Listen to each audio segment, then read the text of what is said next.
going on, people? Episode 12 of Healing with Sam. Hope everyone's very well. Hope everyone's enjoying the ride. Today we're going to pick up where we left off from last week's episode, which was the first journey with ayahuasca, and then consequently opening up into the realm of repressed emotion, which, as I've spoken to before, I think has been the largest sort of part of my journey generally within life over the last 4 years, but also as it pertains to the sort of journey of healing from cystic fibrosis. This has been the sort of lion's share of what that journey has looked like over the last 4 years. It's funny to look back actually in the space of just 4 years from where I was at that point of just like having no sort of idea, concept of repressed emotion, what that was, what that looked like. Obviously the Ayurvedic doctor telling me a few months before that, like, oh, you know, you need to love yourself more, and me just being like, I don't know what he means. I think I'm great. Yeah, to then 4 years down the line where I am now, working as a therapist, helping people process their own unprocessed emotions. Yeah, funny, not something I thought I was going to be doing in life, not where I thought it was going to take me. But yeah, been a beautiful ride. I'm very glad to be where I'm at with it at the minute.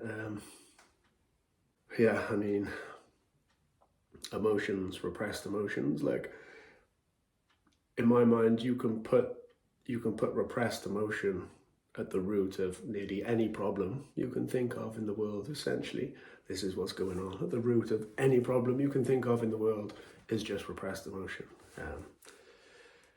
Yeah, and we carry a lot in the society, in our society, in the UK in particular, very repressed, very shut down, very disassociated. It's very built in to our culture. So yeah, it's been quite a ride. So I think I said last week, the sort of 2-3 months after the retreat, after the ayahuasca, was just spent in a deep process of moving through all of that shame and self-hatred. Every day, pretty much, just having huge cathartic releases of this, just like, hate for myself. You know, I'm writhing, I'm writhing on the floor, like squirming, just the agony of just this wailing, weeping, just like pure just hate for myself, which is crazy, you know. You just obviously at that point I got no sort of idea of the emotional realm still at this point, and how it all works, how it all functions, and how much we do truly carry inside of us, like generally from childhood.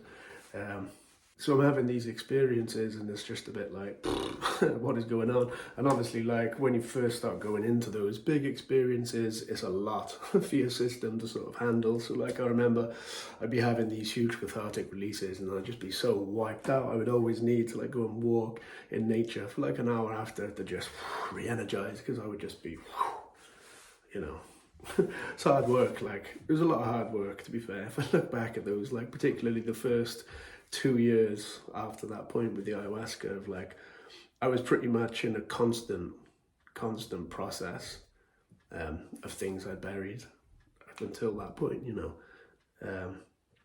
And I went head first in with it. Like, that was my path. It's not for everyone, but like, my path was to jump in head first and just really get into it. And like, yeah, it was a lot, but I learned a lot, I've grown a lot, and my life is infinitely more beautiful and enjoyable and peaceful and just, you know, for it. So yeah, it was that shame. And I remember it was like my stomach was wrecked. Obviously I've learned since, like, gut issues a lot of the time tend to be connected to issues relating to self-worth. And as I was processing all of that shame and self-hatred, like, my stomach was just a wreck. And by the end of those 3 months, like, you know, just I could barely eat anything, and anything I would eat, I would just be bloated and horrible and just like cramping and just like, wow, it was a mess. It was bad, like. And then it all came to an end, like the end of that process of that particular sort of like emotion. I remember having this like really rough day with it. One day, just like all day, just feeling it, processing it, just like, whoa, horrible day. And then went to bed, and then woke up like 2 hours later, about midnight, just super anxious.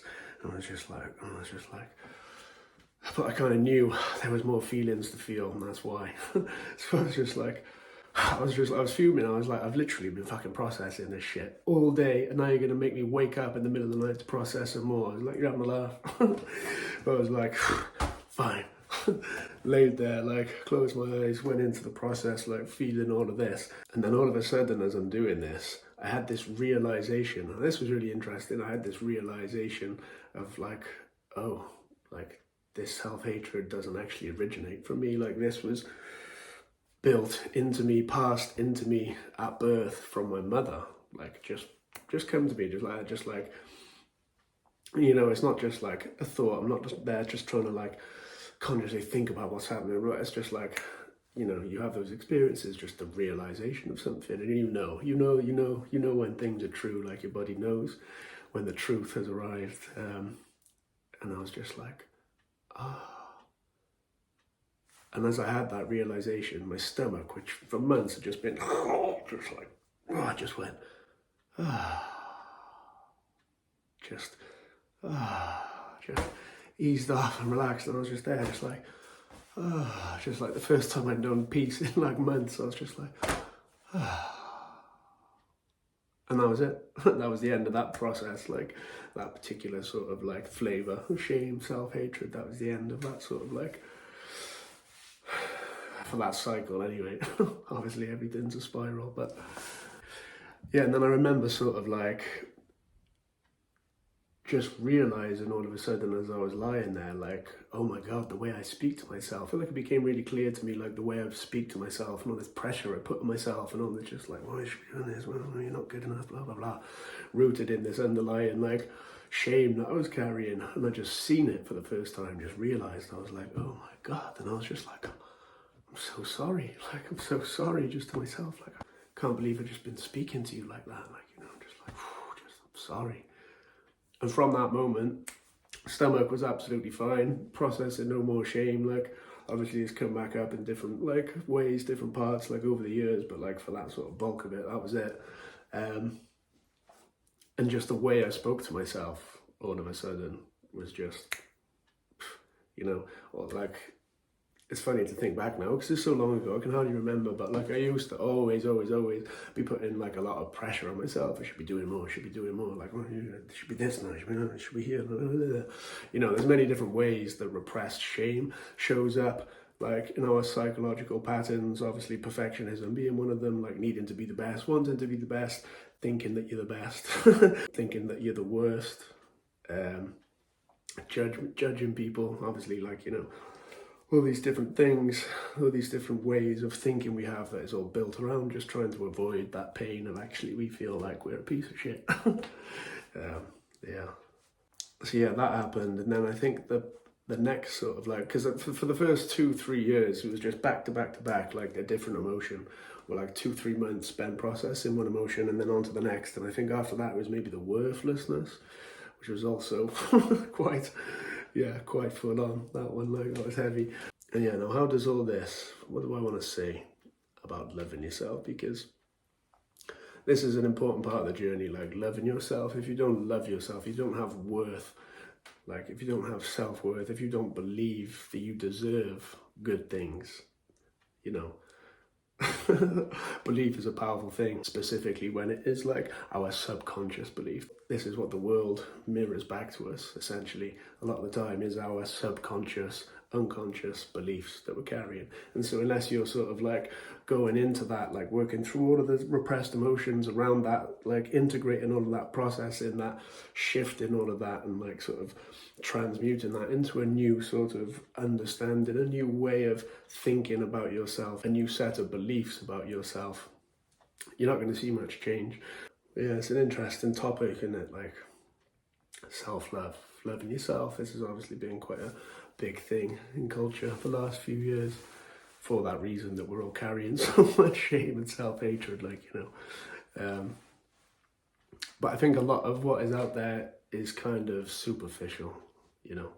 This is what I've found anyway, unless you're sort of like really going through those deep processes of bringing up all those repressed emotions, getting to the root of those feelings of shame, self-hatred, worthlessness, processing that, integrating that, transmuting that into something different. Yeah, you can sort of skirt around the edges of it as much as you like, trying to tell yourself that you're great, trying to tell yourself that you love yourself, trying to take care of yourself in nice ways, do things for yourself, whatever, gratitude lists and blah, blah, blah. Like, yeah, great, all of that. And obviously, like, reprogramming the mind can be an important part of that process. Obviously, if your mind is like really stuck in a loop of like thinking certain ways about yourself, like, yes, you do need to separate and sort of interfere and work to change that a bit. However, the most effective thing you can do, I think, is really get into the underlying feelings, because that's why those psychological patterns are there. Those are all there just to try and avoid feeling that raw pain of self-hatred. And as soon as you process that feeling, that psychological pattern will shift. It'll move on. It'll just be thinking something else, something different, something positive about yourself.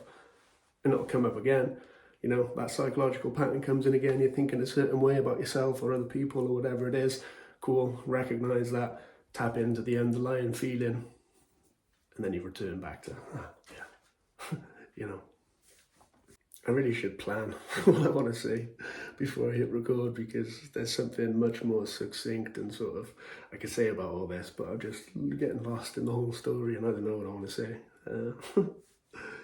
But yeah, it's been an interesting journey, sort of like, and this idea of what it is to love yourself. And obviously I've thought about this a lot over the years, and at a certain point I was thinking it's just sort of like the removal of those feelings contrary to that. So like working through, processing, releasing, moving beyond all of those feelings of self-hatred, shame, worthlessness, all that sort of thing. It's just the absence of that. However, more recently, I've sort of had deeper experiences where it's like, it's not just the absence of that, it's actually feeling deep, deep love for yourself, which I've started to do like lately very regularly. Like it'll just come up out of nowhere. I'll just be driving or whatever. I'm just like, oh God, I love you. I'm just like, what? You know, just deep, deep love for myself. And I've had some crazy experiences of that as well. And often what I find is like within the midst of your deepest hate for yourself, like I've had experiences where I'm feeling this like what? Incredibly just hate, like want to tear myself to pieces, like for myself. And then you move through that, and on the other side of that is the most expansive, boundless love for yourself that you can feel. So yeah, it's a process of transmutation, essentially. Like, you mean, it's like you have to open yourself to all of these things. You have to allow yourself to feel all of these things that we're trying to avoid feeling, because on the other side of that is all the things that we do want to feel. You know, and you have to make space for it all. Or you can just sit in the middle ground, the uncomfortable comfort of not really here, not really there, but just, well, okay, I'm chilling. That used to be me. Speaking from experience of living like that and living fully open to everything, I would never go back to that. But yeah, I'm really losing where I'm going with this now. Something about love, you know. You gotta love yourself. Yeah, I feel like I'm at a point after sort of 4 years of going through these processes, like very consistently, and really going into the depths of all those things, like I feel and hold and know and believe in that sort of deep, deep love for myself.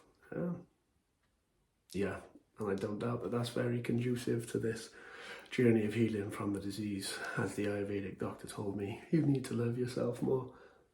4 years on from that, I've done a pretty good job. There's always room for more. There'll be plenty more, plenty deeper, plenty more expansive and earth-shattering love. I don't doubt that I can hold. Yeah. Next week I'm going to plan what I want to say before I start speaking, because I have an idea before, and I'm like, oh yeah, this, and I start speaking and it's just out the window. I don't know. I don't really want to leave it there because I feel like I haven't covered everything, but I think I'm just going to have to leave it there. And I can't be asked doing the whole thing again now. It's been bloody 17 minutes. Have a good one. Take it easy. Yeah, I don't know where we're going next week. Somewhere.